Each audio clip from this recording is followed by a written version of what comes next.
Trait d'union entre la station balnéaire de Franceville au nord et le village historique rural de Merville au sud, l'avenue Alexandre de Lavergne n'existait pas il y a un siècle. Elle part du rond-point orné d'un bateau et aboutit au hameau d'Escaneville où est situé le château de Merville, daté du XVIIe siècle pour sa partie la plus ancienne. Les propriétaires actuels sont Guilhem de Castelbajac et son épouse Véronique, petite-fille d'Alexandre de Lavergne.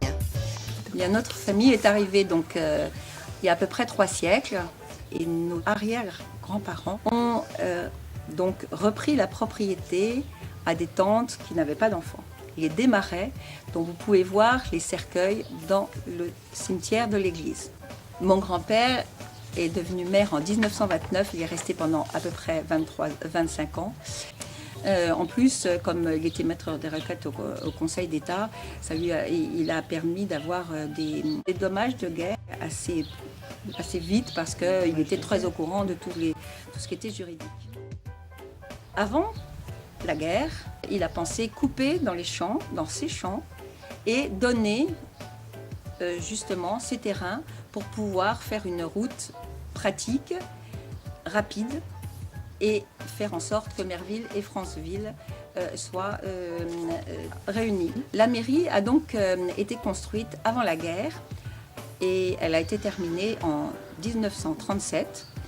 La mairie et bien sûr les écoles qui sont attenantes et qui sont toujours attenantes avec des locaux pour donc les professeurs. Bon, ce sont mes parents qui ont inauguré cette mairie puisqu'ils se sont mariés le 17 juillet 1937 et c'était le premier mariage involontairement car d'autres auraient pu l'inaugurer avant.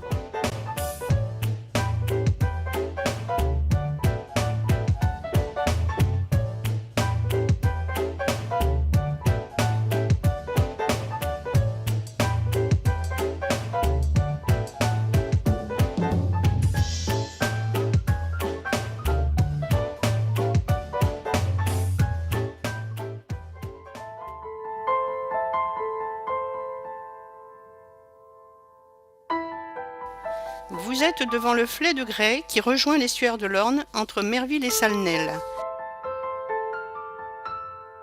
Le Flay, mot normand d'origine vraisemblablement scandinave, est peut-être aussi à rapprocher de l'anglais fleet.